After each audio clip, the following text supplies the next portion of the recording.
خداوند یسوع کے عظیم اور بابرکت نام میں آپ سب کو میری طرف سے سلام۔ میرا نام پاسٹر آصف سلیم ہے اور میں RCCM چرچ میں خداوند کی خدمت کو سر انجام دے رہا ہوں۔ اور آج خداوند نے میرے دل میں اس بات کو ڈالا کہ میں آپ کے ساتھ میسیج کو شیئر کر سکوں، اور جو خداوند نے میرے دل میں بات کو ڈالا ہے وہ ہے اسٹریپس آف سیٹن، شیطان کا جال یا شیطان کے پھندے۔ میں کے بارے میں آپ کو بتانا چاہتا ہوں کہ واٹ از اے اسٹریپس، کہ جال یا پھندا کیا ہے۔ کلام مقدس میں ہمیں ایک کہانی ملتی ہے کہ جب شیطان اور اس عورت کے پاس آتا ہے اور اس کو کیسے اپنے جال میں پھنساتا ہے۔ میں چند ان ابلیس کے جال کو بیان کروں گا کہ وہ کون سے ایسے جال ہیں جو ہمیں شیطان اپنے جال میں لے لیتا ہے اور خدا سے ہمیں دور کر دیتا ہے۔ آئیے پہلے خدا کے کلام میں سے دیکھتے ہیں پیدائش اس کا 3 باب اور اس کی آیت نمبر 1 کو دیکھتے ہیں۔ اور سانپ کل دستی جانوروں سے جن کو خداوند نے بنایا تھا چلاک تھا، اس نے عورت سے کہا، کیا واقعی خدا نے کہا ہے کہ باغ کے کسی درخت کا پھل تم نہ کھانا؟ خداوند کے پاک کلام پہ پڑھے اور سر انجام پر خداوند کی برکت ہو، آمین۔ ناظرین، میں آپ کو بتانا چاہتا ہوں کہ یہ وہ واقعہ ہے جب خدا کے لوگوں کو ابلیس اپنی طرف اور ان کے ذہن میں شک ڈال کر اپنی طرف مائل کرتا ہے۔ اور میں آپ کو یہ بتانا چاہتا ہوں کہ اگر آپ خدا کے اندر مضبوط ہیں تو ابلیس ہماری طرف بڑھ نہیں سکتا۔ لیکن کیسے یہ ابلیس جو ہے وہ باغ عدن پر چلا گیا اور ہوا کے ساتھ وہ کلام کرتا ہے، بات کرتا ہے کہ کیا تمہارے خداوند نے کہا ہے کہ تم اس درخت کے پھل کو نہ کھانا؟ اب ہوا کا اور ابلیس کا آپس میں بات چیت کا ہونا، میرا یہ مطلب نہیں ہے کہ ہوا کمزور تھی یا اس کا رابطہ خداوند کے ساتھ کمزور تھا۔ ابلیس جو ہے وہ آپ کو تب تک تنگ کرتا رہتا ہے جب تک آپ کا ریلیشن جو ہے وہ خداوند کے ساتھ مضبوط ہوتا ہے۔ اور یہاں تک بھی ہے ابلیس کے بہت سارے ایسے جال پھندے ہیں، وہ اس میں آپ کو پھنساتا ہے اور آپ کو خدا کی حضوری سے نکال پھینکتا ہے۔ اور اس کا مین مقصد ہی انسان کی زندگی کا یہ ہے کہ اس کو خداوند کی حضوری سے نکالے، اپنے جال میں پھنسائے اور موت کی طرف اس کو لے کر جائے۔ میں یہاں پر بات کرنا چاہتا ہوں کہ اس نے جو پہلا جال یا پھندا ہوا کو دیا وہ تھا شک کا پھندا یا شک کا جال۔ اس نے اس سے کہا کہ کیا تمہارے خداوند نے اس بات کو کہا ہے کہ تم اس درخت کے پھل کو نہ کھانا؟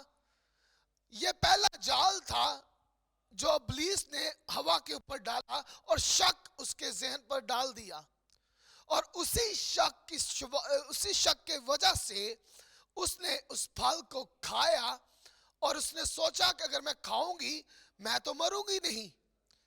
وہ خدا کے کلام کو بھول چکی تھی۔ ابلیس نے اپنے جال میں اس کو اسی طرح دبوچا ہوا تھا کہ اسے کچھ نظر نہیں آ رہا تھا، اس کو خدا کی باتیں بھی نہیں پتہ چل رہی تھی۔ تو جب اس نے اس پھل کو کھایا اور انہوں نے اپنے آپ کو محسوس کیا کہ وہ ننگے ہیں۔ شیطان آپ کو اپنے جال میں پھنسا کر روحانی حالت سے نکال کر گناہ کی حالت میں آپ کو لے آتا ہے، ننگا کر دیتا ہے۔ شیطان کا جال ڈالنے کا مقصد یہ ہے کہ وہ آپ کو ننگا کر دے، اور جب انسان ننگا ہوتا ہے تو وہ کسی کا سامنا نہیں کر سکتا، وہ اسی ڈر میں خوف میں رہتا ہے کہ اب میں کیسے اس کا سامنا کروں گی۔ اب یہاں پر ہوا کو اس بات کا پتہ چل چکا تھا کہ میں گناہ کر چکی ہوں، اور اس نے اپنے ساتھی کو بھی ساتھ لیا اور اس پھل میں سے کھلایا، اور وہ دونوں خدا کی حضوری سے اپنے آپ کو چھپانے لگے۔ اور جب وقت آیا، صبح کا پیر ہوا اور خداوند ان سے ملنے کے لیے آیا، اور خداوند نے اسے آواز دی کہ آدم تو کہاں ہے؟ اور آدم کہتا ہے کہ میں ننگا ہوں۔ اور خداوند اس سے کہتا ہے کہ تجھے کیسے پتا چلا تو ننگا ہے؟ کیا تو نے اس درخت کا پھل کھایا جس کا میں نے تجھے منع کیا تھا؟ اور وہ اسی طرح ایک دوسرے کے اوپر الزام لگانا شروع کر دیتے ہیں۔ اور میں آپ کو چرچ کلیسیا یہ بتانا چاہتا ہوں، اگر آپ جال آگے ہیں تو آج خداوند اس جال کو توڑنے کی قدرت رکھتا ہے۔ سچے دل سے اپنے آپ کو فروتن بنا کر اس اپنے آپ کو روتے ہیں، التجا کرتے ہیں، تو ابلیس کے پھندے اور جال سے چھڑوانے کی قدرت رکھتا ہے۔ اور یہ وہ پہلا پھندا تھا جس سبب سے اسرائیل زمین پر گناہ ہوا اور گناہ اسرائیل زمین پر آیا۔ اور اسی طرح ہم اپنی زندگیوں پر نگاہ کریں، ہم کسی ابلیس کے جال کے اندر تو نہیں؟ کیا ہم کو ننگا کرنا چاہتا ہے؟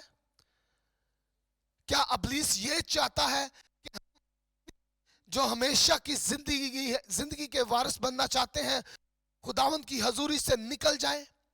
کیا ابلیس یہ چاہتا ہے کہ آپ کو اس اپنے جال میں باندھ لے اور آپ کو خداوند کے اس برے کے تخت سے نکال کر اپنے جال پر لے جائے؟ کلیسیا میں آج آپ کو یہ بات بتانا چاہتا ہوں، اگر آپ مسیح میں مضبوط ہیں تو آپ کو دعا اور روزہ رکھنے کی ضرورت ہے تاکہ آپ کا رشتہ خداوند کے ساتھ مضبوط ہو۔ ابلیس ہر طرف کو آزمانے کی کوشش کرتا ہے۔ کلام تو ہمیں اس بات کو بھی بتاتا ہے، اس نے یسوع کو بھی آزما دیا، لیکن آپ کا اور میرا یسوع ہر گناہ کے اوپر غالب تھا۔ وہ ابلیس یسوع کو آزمانے کی کوشش کی، لیکن میرا اور آپ کا یسوع اس کے جال پر نہ آیا۔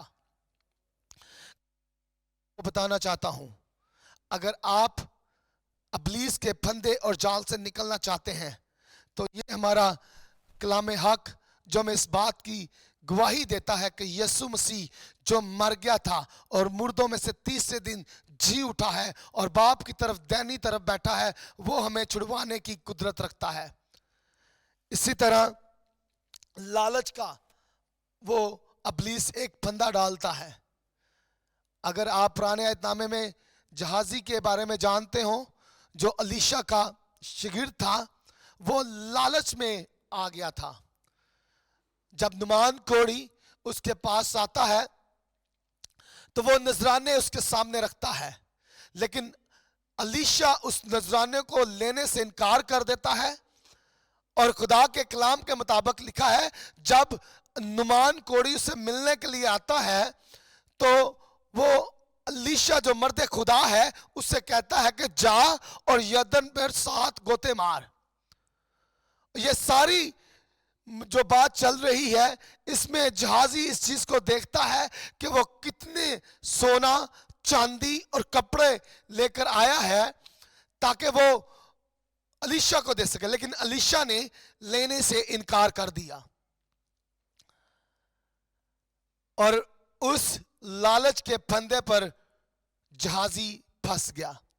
اور کلام بیان کرتا ہے جیسے اس نے 7واں گوتا پانی میں مارا اور اس کا جسم جو تھا وہ بچے کی مانند پاک اور صاف ہو گیا تھا، اور وہ خوش تھا اور وہ واپس جا رہا تھا۔ اور جہازی نے اس سے کہا کہ جو تو گفٹ یا نذرانہ لے کر آیا تھا، میرا استاد کہتا ہے کہ اس میں سے چند چیزیں تو مجھے دے دے تاکہ میں اس کو رکھ سکوں۔ اور وہ تو شفا پا چکا تھا، وہ تو خوشی کے ساتھ ان چیزوں کو دینا چاہتا تھا۔ آج بھی بہت سارے ایسے لوگ ہیں جو لالچ کے پھندے پر ابلیس نے اسے پھنسایا ہوا ہے، جال میں آ چکے ہیں۔ لالچ ہمیں موت تک لے کر جا سکتی ہے، اور اس سزا کا جو نمان کوڑی جس سزا کے اندر تھا، کوڑ کے اندر تھا، کلام بیان کرتا ہے کہ جہازی اور اس کے خاندان کو وہ کوڑ کا نذرانہ دینا پڑا، اور اس کو بھی اسی کوڑ میں وہ آ گیا۔ اسی طرح بہت سارے دوسرے ابلیس کے جال ہیں، پھندے ہیں، جس پر ہمیں وہ پھنسانے کی کوشش کرتا ہے۔ آج میں آپ کی حوصلہ افزائی کرنا چاہتا ہوں، اگر آپ چاہتے ہیں کہ خداوند آپ کو ابلیس کے جال اور بندھن سے بچا کر رکھے، تو آپ کو خداوند یسوع مسیح میں مضبوط ہونے کی ضرورت ہے۔ اور مضبوط ہم لوگ تب ہو سکتے ہیں جب ہماری روحانی زندگی خدا کے ساتھ مضبوط ہو۔ روزہ ہماری زندگی میں ہونا چاہیے، جیسے یہ روزے کے ہم چل رہے ہیں تو آپ روزہ رکھ سکتے ہیں، اور روزہ آپ کو خداوند کی قربت حاصل کرنے کی توفیق بخشتا ہے۔ اگر آپ چاہتے ہیں خداوند میں مضبوط ہو اور ابلیس کے جال اور بندھن سے غالب آئے اس کے اوپر، تو آج یسوع کو اپنی زندگی دے دیجئے اور یسوع کو اپنا نجات دہندہ قبول کریے۔ یسوع آپ کو برکت دے گا۔ خدا باپ، خدا بیٹے، خدا روح القدس کے نام سے آمین۔ آئیے ہم لوگ دعا کریں، اور آج دعا اسی مقصد کے لیے کریں کہ ہم ابلیس کے ان جال بندھن جو ہماری طرف وہ باندھتا ہے، خداوند اس کو توڑے، اور ہم مسیح کی اور روح کی پاک روح کی قدرت میں بڑھتے چلے جائیں۔ زندہ بزرگ آسمانی خداوند یسوع ناصری، ابراہیم، اسحاق، یعقوب کے خدا، میں تیرے نام کو عزت اور جلال دیتا ہوں، اور دعا کرتا ہوں کہ خداوند میں تیرے سامنے جھک کر تجھے سجدہ کرتا ہوں، اور یہ دعا کرتا ہوں تیرا پاک روح میری مدد اور حفاظت کرے، تاکہ ہم ابلیس کے ان جال بندھن جوؤں سے ان کے اوپر غالب آئیں، اور ان کو خداوند اپنی زندگی سے نکال پھینکے، اور تیرے پاک روح کی بھاڑ ہمارے ارد گرد لگے رہے، تاکہ ابلیس اس بھاڑ کو دیکھے اور جل کر بھسم ہو جائے۔ یسوع مسیح، جتنے بھی خداوندہ اس دعا کو سن رہے ہیں، تو اپنے قوی ہاتھ کو بڑھا، پاک روح کے اوپر، ان کے اوپر، زندگیوں کے اوپر جنبش کرے ہو، اور یہ دعا خداوندہ لوگوں کے لیے تبدیلی کا باعث ہو۔ آج کے کلام کے وسیلہ سے تیرا نام عزت اور جلال ہماری زندگیوں میں پاتا چلا جائے، یسوع مسیح کے نام سے آمین۔ میرا نام پاسٹر آصف ہے، اور میں RCCM میں ایز اے پاسٹر خدمت کر رہا ہوں، اور امید ہے کہ RCCM کو خداوند درجہ بر درجہ خداوند استعمال کرے، اور اس کا نام ہماری زندگیوں میں عزت اور جلال پائے۔ RCCM چرچ کو، آپ کو RCCM فیملی میں ویلکم کرتے ہیں۔ God bless you.